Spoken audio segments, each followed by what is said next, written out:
열왕기상 13장 1절서부터 10절까지의 말씀과 그리고 18절에서 19절의 말씀 두 군데를 제가 읽고 말씀 나눕니다. 보라, 그때에 하나님의 사람이 여호와의 말씀으로 말미암아 유다에서부터 베델에 이르니 마침 여로보암이 제단 곁에 서서 분향하는지라. 하나님의 사람이 제단을 향하여 여호와의 말씀으로 외쳐 이르되, 제단아 제단아, 여호와께서 이와 같이 말씀하시기를 다윗의 집에 요시야라 이름하는 아들을 낳으리니 그가 내 위에 분향하는 산당 제사장을 내 위에서 제물로 바칠 것이요 또 사람의 뼈를 내 위에서 사르리라 하셨느니라 하고, 그날에 그가 징조를 들어 이르되, 이는 여호와께서 말씀하신 징조라. 제단이 갈라지며 그 위에 있는 재가 쏟아지리라 하며, 여로보암 왕이 하나님의 사람이 베델에 있는 제단을 향하여 외쳐 말함을 들을 때에 제단에서 손을 펴며 그를 잡으라 하더라. 그를 향하여 편 손이 말라 다시 거두지 못하며, 하나님의 사람이 여호와의 말씀으로 보인 징조대로 제단이 갈라지며 재가 제단에서 쏟아진지라. 왕이 하나님의 사람에게 말하여 이르되, 청하건대 너는 나를 위하여 내 하나님 여호와께 은혜를 구하여 내 손이 다시 성하게 기도하라. 하나님의 사람이 여호와께 은혜를 구하니 왕의 손이 다시 성하도록 전과 같이 되니라. 왕이 하나님의 사람에게 이르되, 나와 함께 집에 가서 쉬라. 내가 네게 예물을 주리라.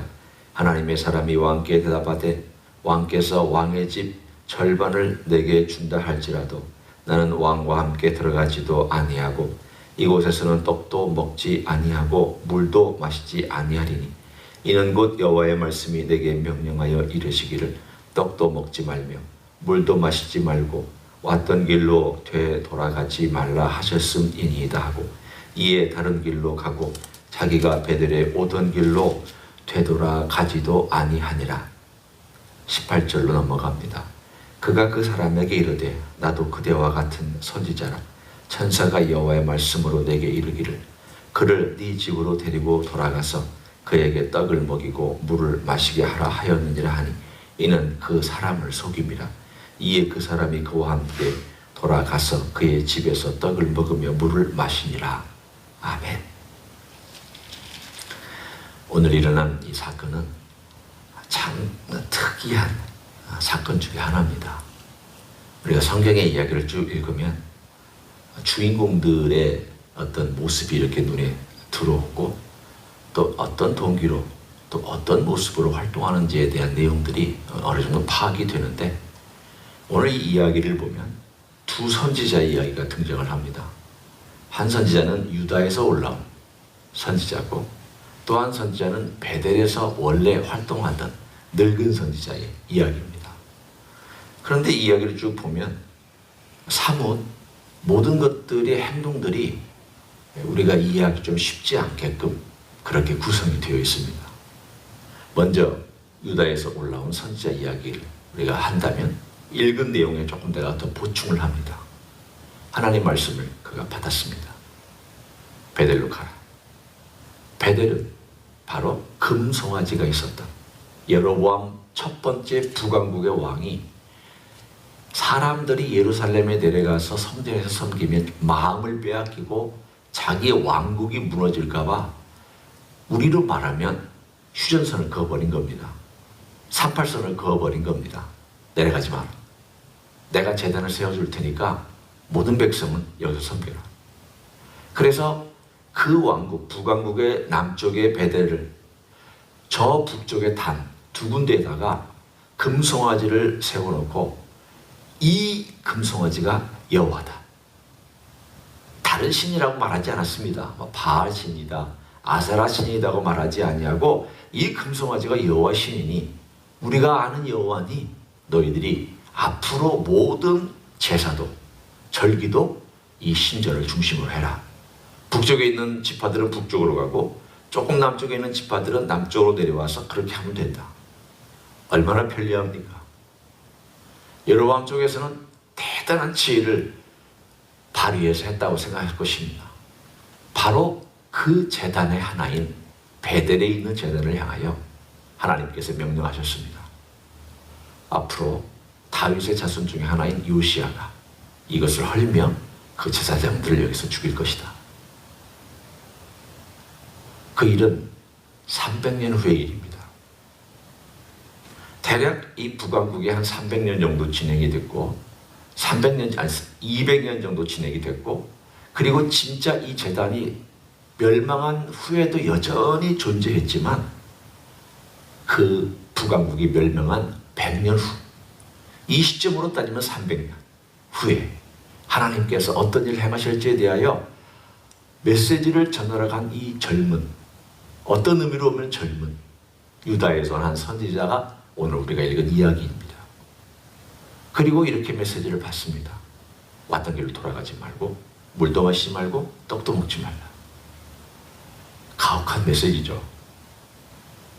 요즘으로 말하면은 너 아무것도 하지 말고 완전히 금식하고, 물도 마시지 않는 금식하고, 거기 갔다가 메시지 전하고 다른 길로 돌아서 네 고향으로 와라.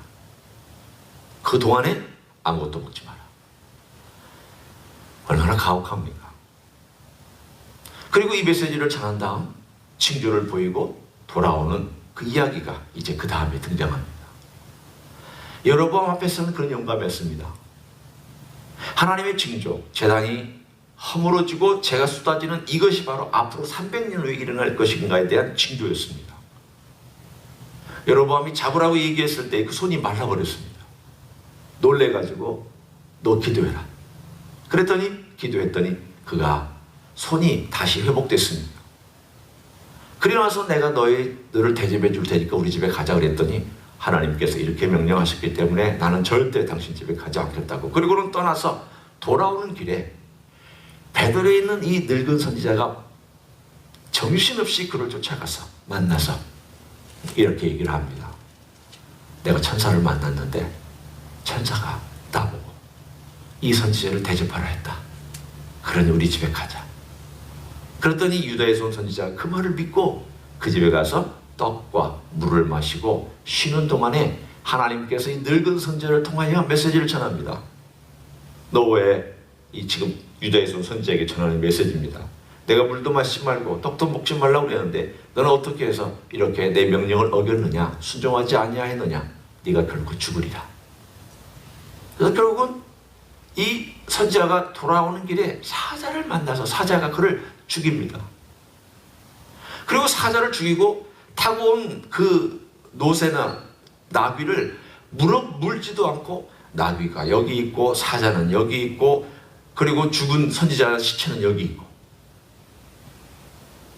그 사람이 다시 가봤더니 사자는 가만히 죽인 그 시체 곁에 있고 나귀는 물어 죽이지도 않고 있는 아주 특이한 상황. 우리가 보면 이거 무슨 참 이해가 안 되는,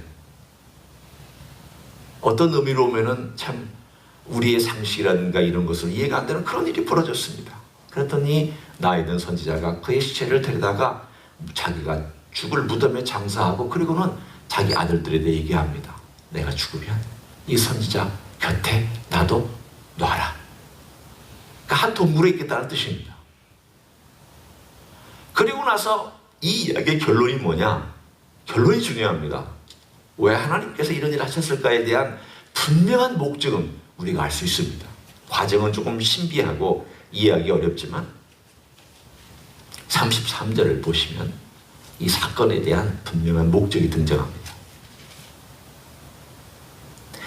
여로보암이 이 일 후에도 그의 악한 길에서 떠나 돌이키지 아니하고 다시 일반 백성을 산당의 제사장으로 삼되 누구든지 자원하면 그 사람을 산당의 제사장으로 삼았으므로 이 일이 여로보암 집의 죄가 되어 그 집이 땅 위에서 끊어져 멸망하게 되니라.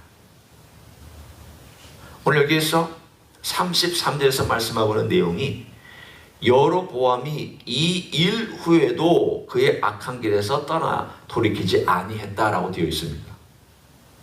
왜 하나님께서 이 유다에서 온 선지자에게 가혹하게 심판하셨으며 또 이 늙은 선지자는 어떤 동기로 얘기했는지 우리가 모르지만 이 사건에 끼어들어서 이것이 이렇게 우리가 흔히 얘기하는 비극으로 끝났는가, 당장의 눈앞에 볼 때는 비극이었는가, 왜 그랬는가? 하나님께서 이 비극을 통하여 여로보암과 북왕국에 경고의 메시지를 보내신 내용입니다. 무슨 뜻입니까? 내 선지자라도 내 말을 듣지 아니하면 나는 심판할 수 있다. 내가 사랑하는 선지자라도 내 음성에 대하여서 자기 마음대로 해석하거나 혹은 그가 속아서 잘못된 길을 걸어간다 할지라도 내 명령을 떠나면 나는 심판할 것이다. 이 이야기의 모든 과정 속에서 들었을 때 여로보암은 사실은 경고를 받았어야 했습니다. 그런데 여로보암은 경고를 받지 아니하고 이 모든 일이 일어났음에도 불구하고 여전히 똑같이 하고 오히려 그 마음을 강팍하게 했다라고 하는 것이 오늘의 이야기 결론의 부분입니다. 왜 이 선지자는, 유다에서 온 선지자는 속았을까요? 오늘 우리 얘기를 돌아와서 이 선지자의 입장에서 한번 우리의 삶을 되돌아보기를 원합니다. 아무것도 먹지 않았습니다. 먹지 말라고 하나님의 명령 지켰습니다. 그리고 위협적인 상황 속에서 하나님 명령 지켰습니다. 그리고 돌아오는 길에 그가 나무 아래서 쉬고 있었습니다. 아마도 지쳤을 겁니다.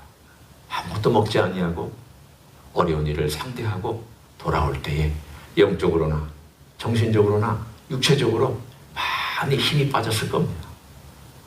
그때 슬쩍 한 사람이 등장합니다. 나도 선지자다. 그러면 아마도 동료의식을 느끼면서 이 사람이 느꼈을 마음에 이렇게 경계심이 풀어지고 딱 속기 쉬운 상황이 됩니다. 그래서 하나님이 가라사대 그러면 사람이 가장 위험하고 가장 어렵고 가장 절박할 때에는 하나님이 이렇게 말씀하시더라 그러면 귀가 솔깃해서 들을 위험이 있습니다. 우리의 삶 속에서 우리가 예수님을 고백하고 십자가의 은혜와 부활의 권능이 그리고 부활의 놀라운 역사를 우리가 경험한 다음 우리 매일매일 삶 가운데서 이제는 뭐가 우리에게 주어졌습니까? 평상의 삶이 주어졌습니다. 부활절이 지나고 월요일, 화요일, 수요일 이렇게 쭉 진행이 되면 이제 평상의 삶을 우리가 진행하며 살아갈 것입니다. 또다시 직장 갑니다. 또다시 우리의 삶으로 돌아옵니다. 또다시 여러 가지 일들이 나의 삶 가운데 다가옵니다. 평상의 삶 가운데 다가오고 나서 내가 평상의 삶 가운데 걸어갈 때에 어떤 때는 나를 힘들게 하는 일들이 내게 닥칠 때에 나도 모르게 위축되고 힘들고 어려운 상황이 펼쳐질 때가 있습니다. 그때에 갑자기 눈앞에 다가오는 위협은 하나님을 향하여 기도하는 제목이 됩니다. 그러나 슬쩍 조용히 거짓으로 좋은 말로 그리고 하나님의 이름과 하나님의 영광과 하나님의 모든 것들을 겉으로 드러내면서 다가와서 나에게 얘기하고 있는 그 이야기는 나도 모르게 귀가 솔깃해질 수 있습니다. 이 선지자가 어떻게 속았는지, 정말 그 하나님 말씀으로 알고 속았는지, 아니면 정말 배가 고파서 속았는지, 혹은 그가 알면서도 그렇게 따라갔는지 성경은 말하지 않습니다. 그러나 분명한 것은 이 선지자는 하나님의 자기에게 주어진 말씀을 잊고 그 늙은 선지자를 따라갔다는 데 문제가 있습니다. 우리는 하나님의 말씀이 다가왔을 때에 정말 그 말씀이 진짜 하나님의 말씀인가? 성경이 과연 그렇게 말씀하고 있는가? 우리 주님께서 과연 그렇게 내게 주시는 말씀인가? 우리는 그 말씀을 가지고 내게 주신 말씀이고 내가 정말 확신하는 말씀인지에 대하여 기도하고 말씀을 확증하고 또 누군가에 가서 묻고 그리고 그 말씀을 내게 주셨던 내가 이건 하나님께서 이렇게 하라고 하십니다 라고 얘기하기 전에 내 어떤 구체적인 삶 가운데서 이렇게 걸어가는 것이 하나님의 뜻이라고 얘기하기 전에 정말 기도하고 말씀 가운데 있는 사람들과 함께 나누고 그 의견도 듣고 기도하고 나도 하나님께 구하고 그리고 나서 내 마음 가운데 이 부분에 관하여 평안함이 있을 때 그때 길을 걸어가야 됩니다. 우리는 자주 위급할 때 그냥 붙잡습니다. 급할 때 말해버립니다. 힘들 때 내 필요하다고 그냥 결정해버립니다. 우리 주님께서 40일 광야에서 줄이고 목마를 때에 사탄이 나타나서 제일 처음에 한 유혹이 돌덩이가 떡덩이가 너 되게 해라. 너 배고프지 않냐? 너 하나님의 아들이지 않냐? 너 하나님의 아들이면 얼마든지 할 수 있지 않냐? 그때 주님께서 내가 하나님의 아들이다 아니다 이런 말도 하시지도 않고 내가 얼마나 위대하냐 위대하지 않냐 내가 금식했느냐 안 했느냐 이거 얘기하지 않았습니다. 핵심이 어디 있었습니까? 사람이 배고플 때에도 하나님의 말씀으로 산다.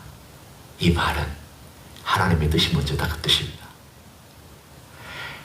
내가 지금 죽기 직전이어도 하나님의 뜻이 먼저다. 내가 지금 굶주린 때에도 하나님의 뜻이 먼저다. 내가 지금 아무것도 못할 지경에 놓여 있어서 병들어서 죽기 직전에도 하나님이 뭐를 원하시느냐가 먼저다. 만약 하나님께서 기뻐하시는 일이 아니라면 나는 하지 않을 거다. 하나님의 말씀으로 사는 것이 인간이고 또한 메시아인 나도 그 일을 위해서 왔다. 내가 내 삶에 모든 것이 하나님의 뜻을 이루기 위해서 왔고 나의 기쁨은 나의 양식은 아버지의 뜻을 이루며 그의 일을 온전히 이루는 이것이라고 아버지의 뜻을 행하며 그의 일을 온전히 이루는 이것이 나의 음식이라고 양식이라고 주님께서 말씀하셨습니다. 결국은 주님의 원하시는 것 우리가 주님의 뒤를 따른다면 따르는 게 뭐냐?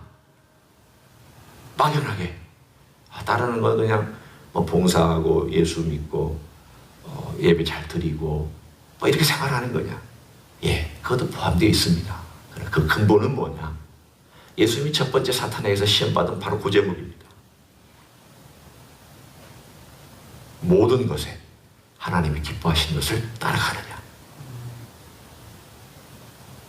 사람이 떡으로 먹는 것으로만 살 것이 아니다. 이건 두 번째다.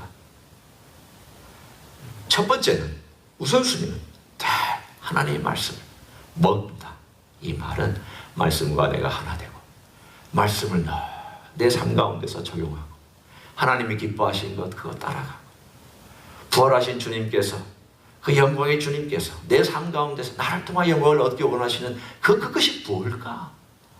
늘 거기에 마음을 두고 가장 극한 상황 속에서도 그것을 생각하며 그것 때문에 기뻐하고 그것을 결정하고 살아가는 것 그게 하나님이 기뻐하시는 것이다. 오늘의 이 한 선지자는 마지막 순간에 그걸 놓쳤고 그래서 그는 하나님의 심판을 받았지만 그래도 불구하고 우리들에게 말씀해 주시잖아요. 너희들은 배워라. 이 모든 사건을 통해서 하나님께서 여로보암에게 경고를 하셨지만 그러나 너희들은 배워라. 속지 마라. 그리고 너의 상황 때문에 속지 말고 너의 극한 환경 때문에 속지 말고 너희 곁에서 하나님 말씀이라고 속이는 그러한 달콤한 말에도 속지 말고 어떤 말에도 속지 말고 늘 주님께서 뭐라고 말씀하시는가 여기에 너의 모든 초점을 두고 거기에 마음을 온전히 집중하여 하루하루를 걸어가는 삶을 살아가기를 원한다. 이것이 우리 주님께서 오늘 이 귀한 좀 어떻게 보면은 특이한 메시지를 통하여 특이한 상황을 통하여 주시는 말씀이라고 믿습니다. 오늘 하루도 떡보다도 중요한 것은 말씀. 떡을 먹기 전에 우리가 먼저 먹어야 될 것은 말씀. 떡이 다 없어진 상황 속에서도 우리가 먹어야 될 것은 말씀. 죽기 직전에도 내가 기억해야 될 것은 말씀. 이것이 우리에게 소중한 줄로 믿습니다. 그런 하루가 되시기를 예수님의 이름으로 간절히 축원합니다. 기도하겠습니다. 주님, 우리는 떡 때문에 시험받고 우리는 먹을 것과 내 생명을 유지하는 것 때문에 그리고 내 집을 유지하고 집안을 유지하는 것 때문에 주님의 명령을 따르지도 못하고 유혹받을 때가 있습니다. 주님, 이것이 우리 인생 느림을 고백합니다. 불쌍히 여겨주시기를 원합니다. 그러나 주여, 사람이 떡으로만 살 것이 아니라 여호와 입에서 나오는 말씀으로 살 것이라고 말씀하여 주신 것 감사합니다. 늘 말씀을 생각하고 말씀을 먹고 말씀과 하나 되고 말씀을 적용하고 말씀을 기뻐하고 죽음의 순간에도 그 말씀을 따라갈 수 있는 하나님의 종들이 될 수 있도록 축복하여 주시옵소서. 이제는 우리 구주 예수 그리스도의 은혜와 하나님 아버지의 극진하신 사랑과 성령 하나님 교통하심의 역사가 말씀으로 오늘도 살고 말씀으로 걸어가며 말씀으로 하루를 시작하고 마감하기를 소원하는 가정에서 예배드리는 종들 위에와 이 자리에 참여한 종들 위에와 주임대 희스교회 위에와 이민교회들과 한국교회들과 선교사님들 위에 이제로부터 영원히 함께 하실지어다. 아멘.